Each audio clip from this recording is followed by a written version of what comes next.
Oi, terceiro ano. Eu vou gravar para vocês agora a videoaula, a oitava videoaula de vocês de filosofia, referente ao conteúdo do módulo 8 da apostila. Gente, é um assunto muito atual e eu aconselho você... Olha, não é muita coisa, hein, gente? São 2 páginas de apostila, 32 e 33, tá? De texto, de teoria, que eu aconselho vocês a lerem com atenção, com calma, sem obrigação, sem dever nada para ninguém. É só para enriquecer o conhecimento de vocês a respeito principalmente a respeito da polarização política que existe hoje em dia entre esquerda e direita, né? Entre liberais e conservadores. Então, assim, muitas dúvidas podem ser sanadas perdão, com a leitura desse módulo, o 8, e podem surgir novas ideias para pesquisas rápidas, para vocês se informarem melhor e não ficarem aderidos, né, grudados ao senso comum, para vocês não ficarem pessoas que às vezes falam, defendem certos pontos de vista, certas ideologias, sem um conhecimento um pouco mais profundo, um pouco mais característico de quem está no terceiro ano médio do objetivo, que pode destruir, assim, modo de falar, pode arrasar numa redação de Enem. Vocês entenderam? Então, assim, o pouco que está aqui pode dar um arcabouço de conhecimento para vocês a respeito desse assunto incrivelmente grande. Pode abrir a cabeça de vocês em relação a algumas coisas que vocês têm como verdade e que é senso comum. Então vamos ler? Vamos combinar? Nós, eu e vocês do terceiro ano. Gente, vocês estão esperando a autorização da torre para decolar. Agora, todo tipo de conhecimento é mais que útil.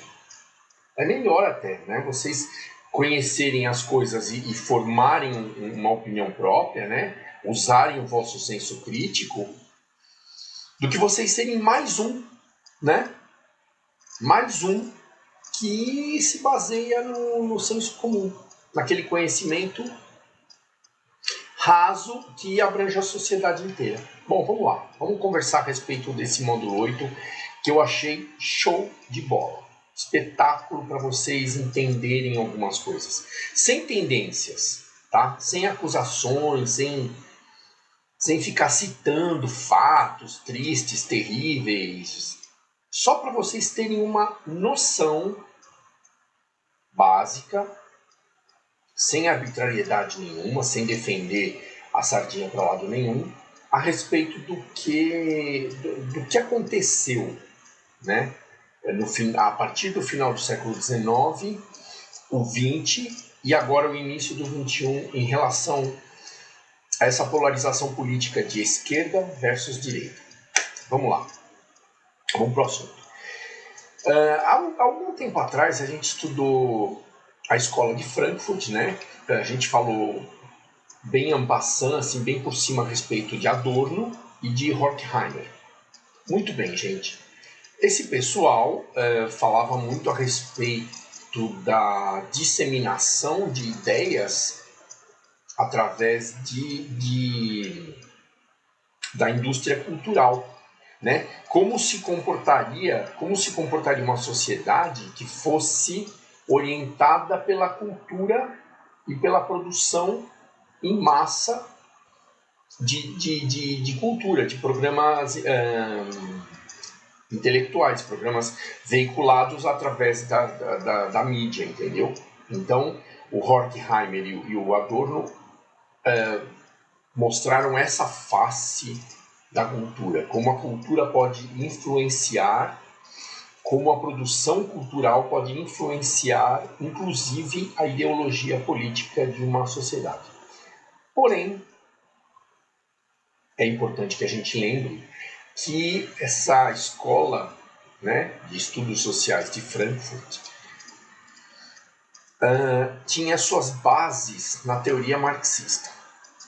Aí vamos voltar, né? A teoria marxista foi uma teoria foi uma teoria sociológica que defendeu o materialismo histórico e teve como base a existência de duas classes principais, né, na sociedade: os proprietários dos meios de produção e o proletariado, a força de trabalho. E defendeu com unhas e dentes que o proletariado poderia alcançar sua emancipação intelectual e econômica, financeira, a partir do momento que houvesse uma revolução e uma tomada de poder por esse proletariado. A partir do momento que esse proletariado fosse dono dos meios de produção nos quais ele trabalhava. Aí o lucro seria distribuído e a sociedade viveria numa condição de igualdade melhor, sem que houvessem grandes diferenças na distribuição de renda. Muito bem. Isso aí foi só uma revisãozinha básica da teoria marxista. Essa teoria marxista, que dava a estrutura da escola de Frankfurt, também serviu de estrutura teórica para as revoluções comunistas e socialistas do início do século XX. A principal delas, a gente não pode deixar de rememorar, foi a Revolução Bolchevique de 1917, na qual o Estado formado pelo proletariado derrubou o regime czarista do Nicolau III na antiga Rússia e promoveu a união de todos os países daquela região, né, do leste europeu, que concordavam com o regime socialista / comunista. Muito bem, gente. Aí formou-se a URSS, mais conhecida como União das Repúblicas Socialistas Soviéticas, ou seja, a União Soviética. Muito bem. No comando desse novo Estado, né,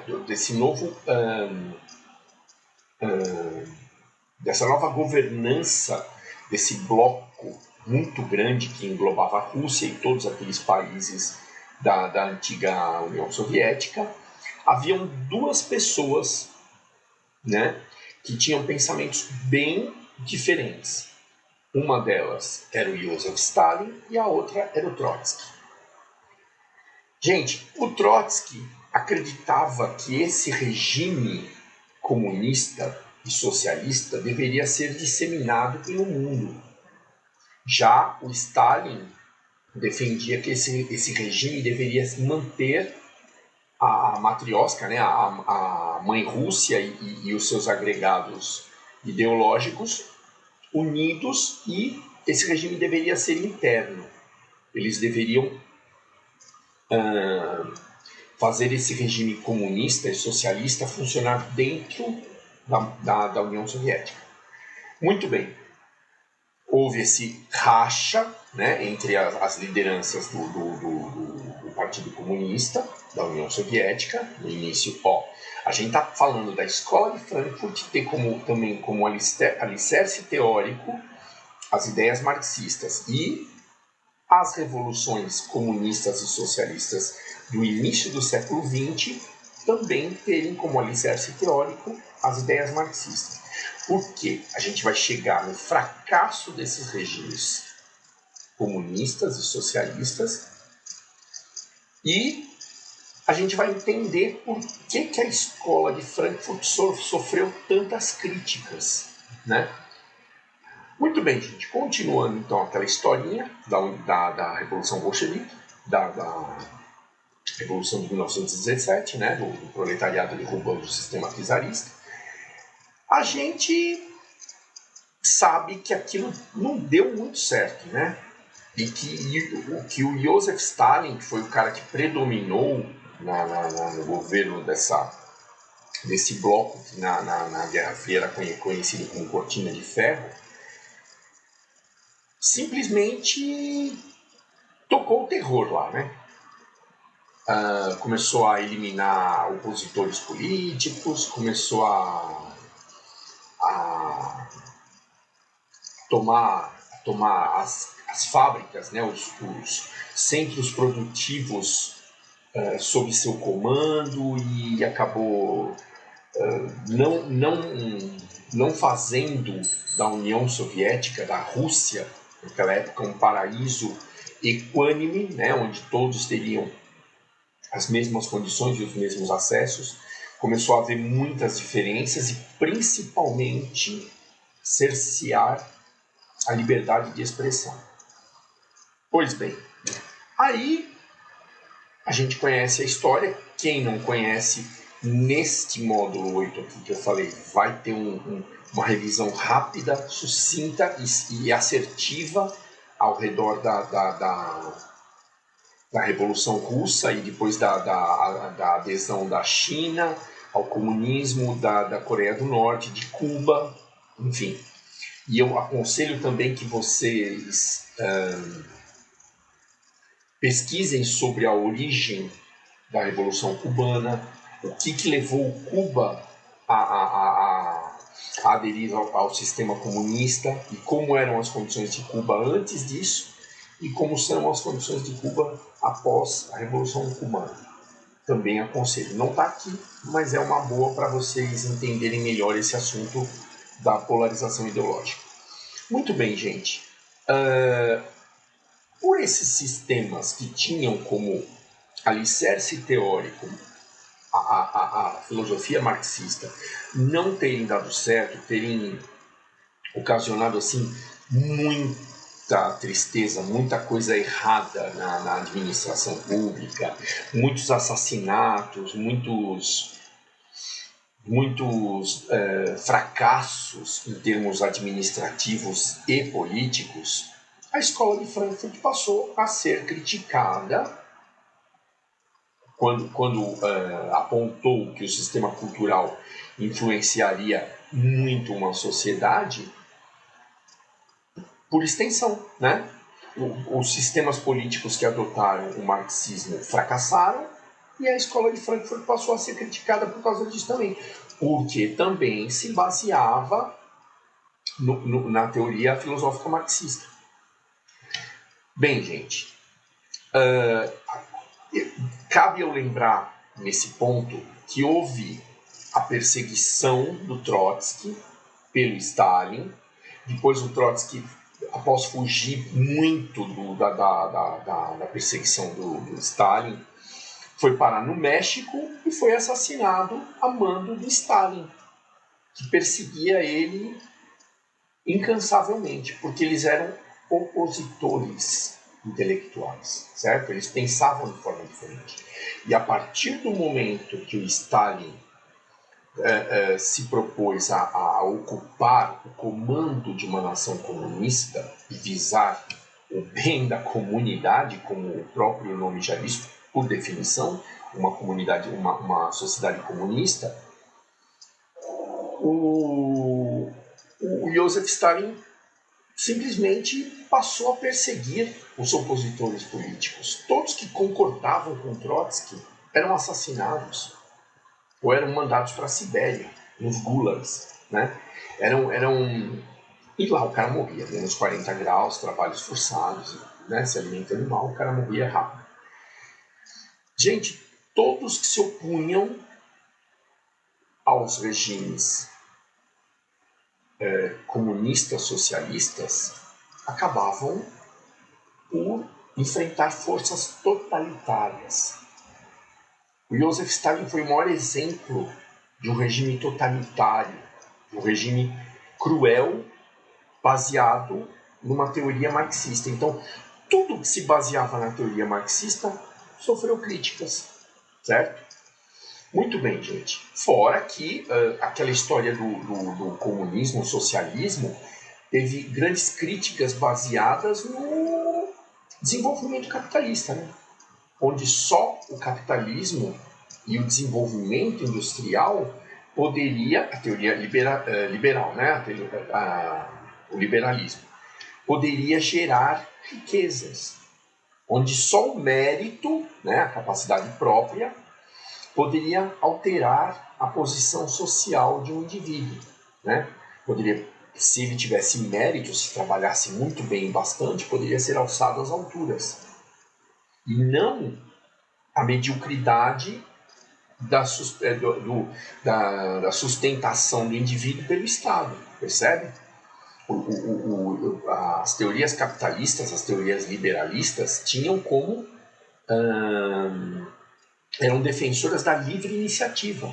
Quem quisesse e se achasse forte o suficiente, empreendedor o suficiente para conseguir alguma coisa com seu próprio mérito, seria alçado às camadas superiores da sociedade, certo?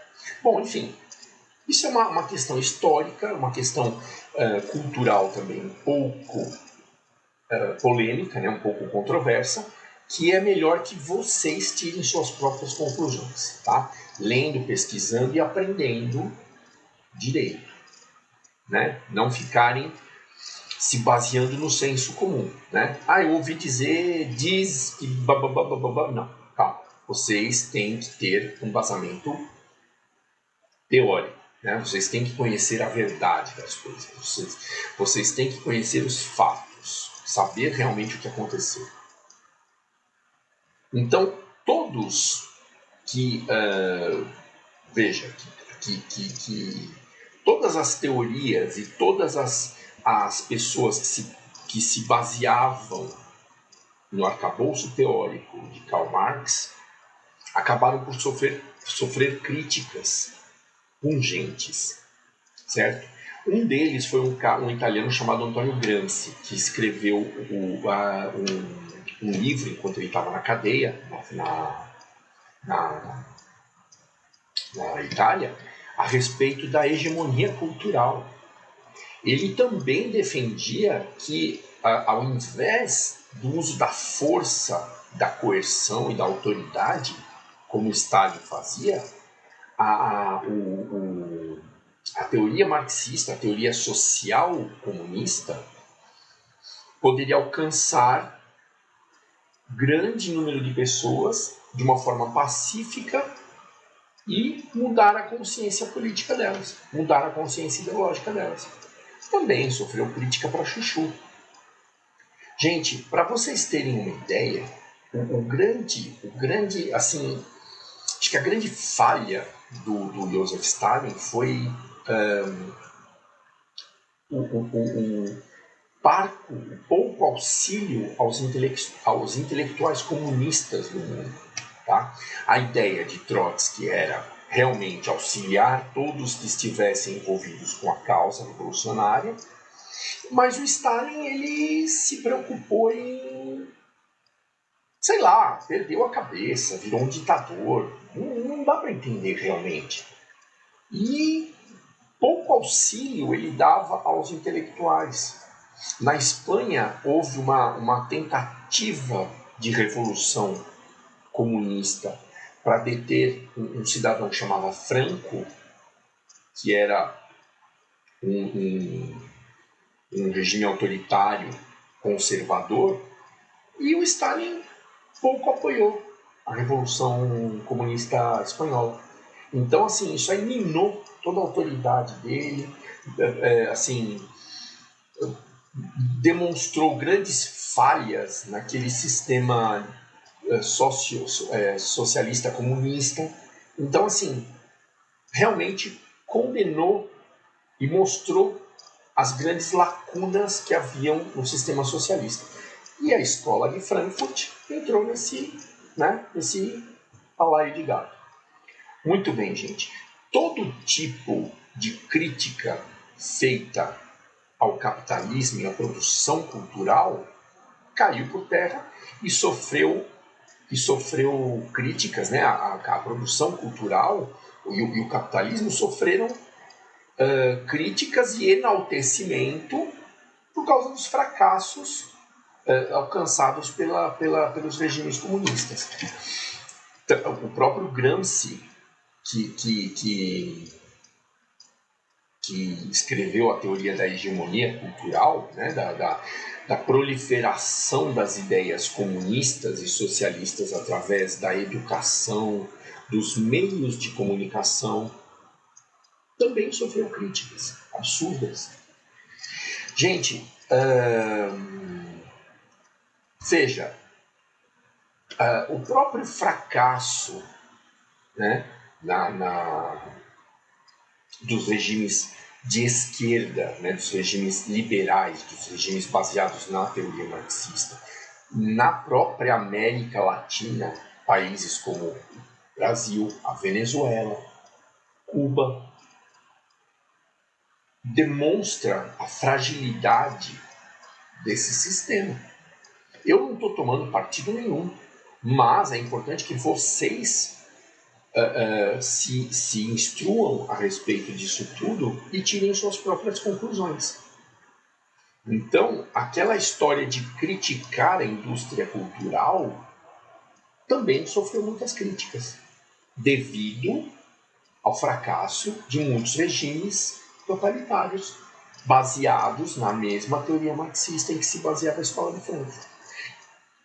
Esse era o principal assunto dessa aula.